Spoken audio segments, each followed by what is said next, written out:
It's the last chapter, you guys. It's chapter 40. After this is just the epilogue, which is kind of like the final wrap up of the story. So here we go. Chapter 40, in which I take a step in a new direction. If you recall, at the end of the last chapter, they were in Baltimore and they think that Nell's boots actually might have saved the day because she was making so much noise as she was tracking down somebody who they thought was kind of lurking outside the rail car that Abraham Lincoln was in. Okay.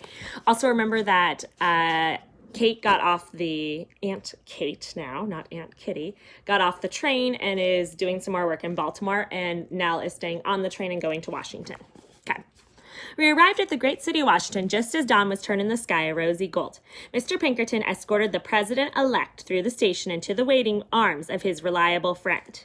I suspected this was the congressman from Illinois, Elihu Washburn. While I did not recognize his face, I'd read plenty about him in the Chicago Press and Tribune. Besides, how many Eliases could there possibly be? There was no welcoming party on the street for Mr. Lincoln this morning, like the ones the newspapers had reported along the entire journey from Illinois. This morning called for the quiet stealth of a friend's closed carriage and not the booming drums of a marching band. The inauguration was just days away, and we'd more than done our job of securing the railroad lines into Baltimore. We'd gone even further. We'd delivered Abraham Lincoln safely to Washington and into the history books as the protector of the Union. Mr. Pinkerton stood there on the depot steps like a stone statue, and as we watched Mr. Lincoln climb into the dark carriage, I felt certain that Mr. Pinkerton wasn't ready to give up his secret service to the president. I'll be busy sending telegraphs all day to the operatives replanted throughout the region, Mr. Pinkerton said, turning to me with a nod, to Philadelphia and New York.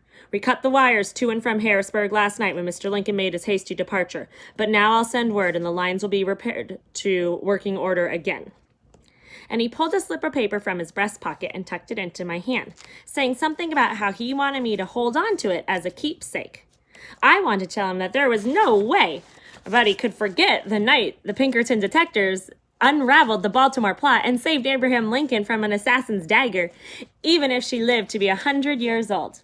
But instead, I just grinned and peeked at the note. It was one of Mr. Pinkerton's telegraph messages, written in secret code and ready to be sent over the wires to our mother hen, Mr. Bangs, back at the detective agency in Chicago. And it says this: G.H. Bangs. 80, Washington Street, Chicago, So that's just kind of the, like, who it's going to and the address. Then it says this: Plums has nuts arrived, which is short for arrived, at Barley All Right.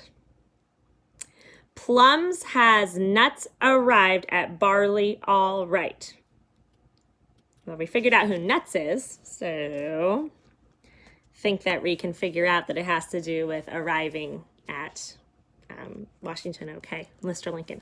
I slipped the paper into my pocket and felt my heart swell. I finally knew all the secrets of this case. We'll take the 3 o'clock train back to Baltimore and meet up with the rest of the operatives at the Barnum Hotel, he said in his Scottish lilt, his tone right back to business as usual. Mrs. Warren can tell us what the would-be assassins had to say upon discovering that Mr. Lincoln passed safely under their sleeping noses, and we'll find out if they're plotting more treachery against him. I asked if he thought Aunt Kate might be in much danger today. He warned that all of us were in danger, as the assassins would surely point fingers at whomever they suspected had betrayed them. They would be looking for the spy in their midst. Here is your return ticket, he said, handing over a long envelope. When we arrive in Baltimore, there will be plenty of hurly-burly on the street. You and I will have to go our separate ways from the depot to the hotel. We cannot be seen together again, or we might give our entire scheme away. But keep in mind, Nell, that I won't be far behind you in case trouble should arise. I nodded solemnly and tucked the envelope into my black knit bag. Looking out at the city of Washington, tinged in a pinkish gold as the new day was dawning, I let out a deep sigh. Mr. Pinkerton gazed out too for a few moments more, then turned and extended his hand for me to shake. I have business to attend to, he began, his arm pumping mine like he was trying to fill a water bucket.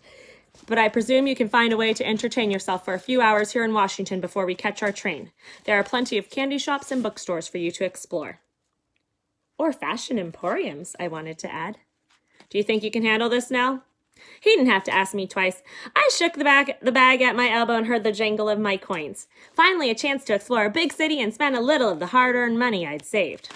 With my green-gloved hand in his brawny one, I gave Mr. Pinkerton a firm handshake and assured him that, indeed, I could. All right, so they're in Baltimore. Everything's good. I'm not Baltimore, I'm sorry. They're in Washington, D.C. Everything's good. Mr. Lincoln went off and is going to be safe at the White House. Hours later, when we returned to Baltimore, the streets were as busy and stirred up as a beehive. It couldn't have been more different from our nighttime passing when the city was sleeping. Rowdy crowds were pushing this way and that, and a fire engine pulled by 6 straining horses went careening down the center of the street. The dust kicked up by so many boots and animals made me sneeze. Adding to the noisy chaos and the shoving bodies, and suddenly I felt all turned around. Which way was the Barnum Hotel? And what if my charade as Matilda Maddox had already been figured out? What if an angry mob of secessionists was waiting to grab me? What would I do? What would they do? I pushed my way north a block or so, trying to get away from the heated throng near the depot. I passed a hotel and glanced up at a black iron balcony where a bearded man was shouting hate-filled words to the hordes below on the street. A fistfight broke out between 2 boys, and a third began throwing rotten eggs into the crowd. I could hardly breathe for the dust and the thick cloud of danger that hung in the air. I like that. A thick cloud of danger hung in the air. Doesn't seem like a very safe place. And even though Nell's getting older, she's still a young person, like basically a child. When I rounded another corner, I took a moment to lean against a white storefront until I could catch my breath and calm my jittery nerves.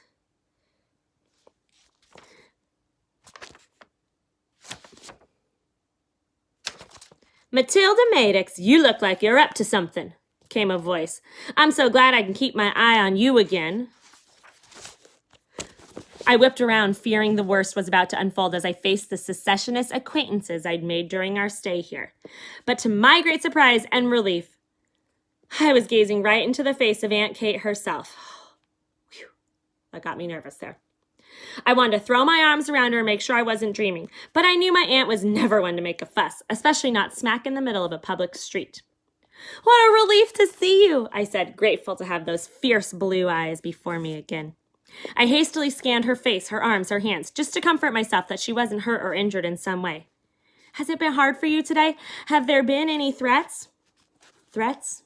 Yes," she said, dropping her voice low and stepping closer. "But not against you and me. The threats are against Mr. Lincoln in the hopes of keeping him from the presidency.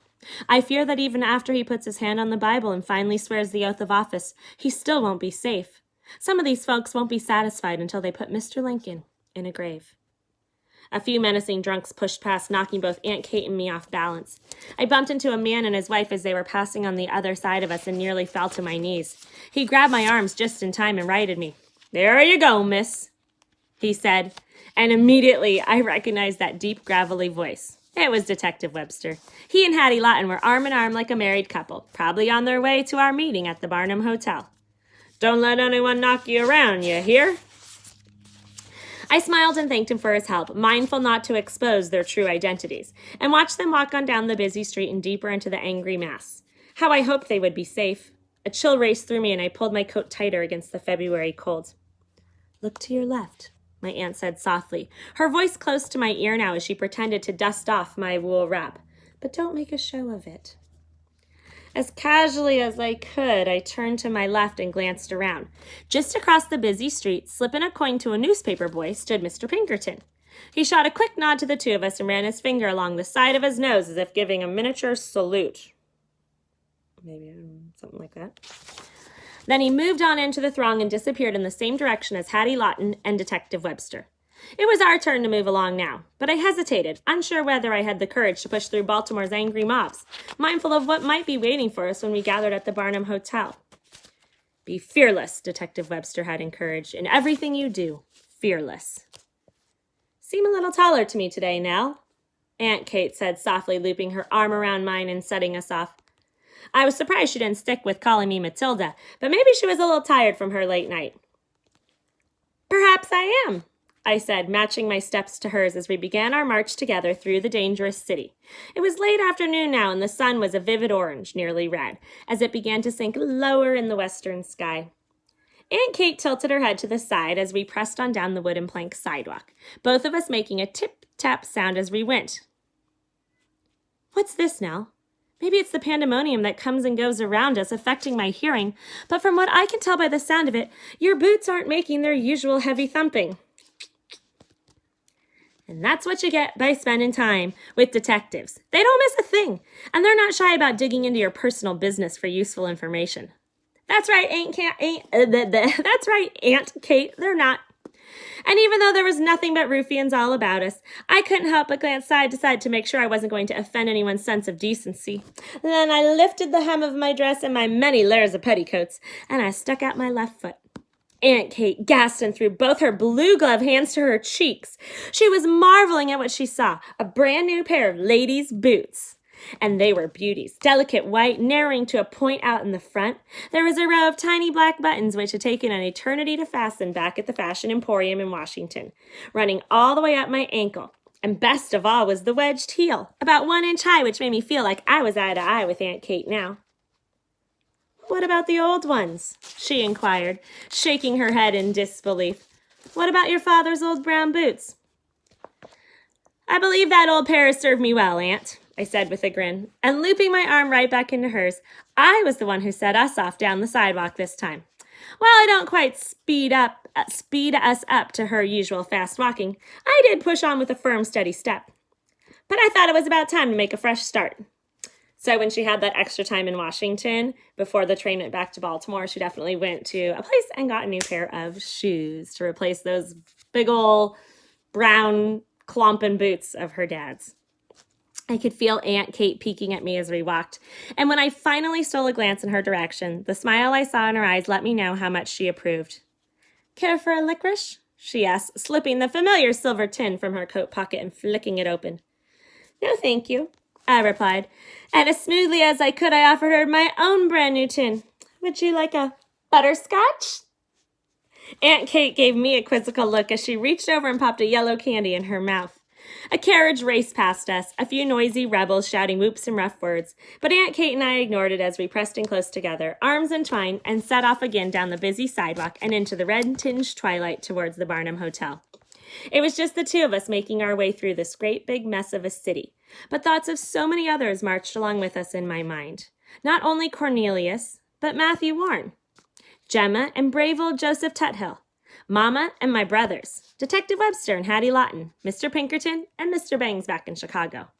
I might have given up my daddy's old boots, but I still carried a little piece of him, a piece of all of them, with me in my heart. Aunt Kate once said that family is the folks we choose to be with, not the ones we're stuck with. But I had my own notions about family now.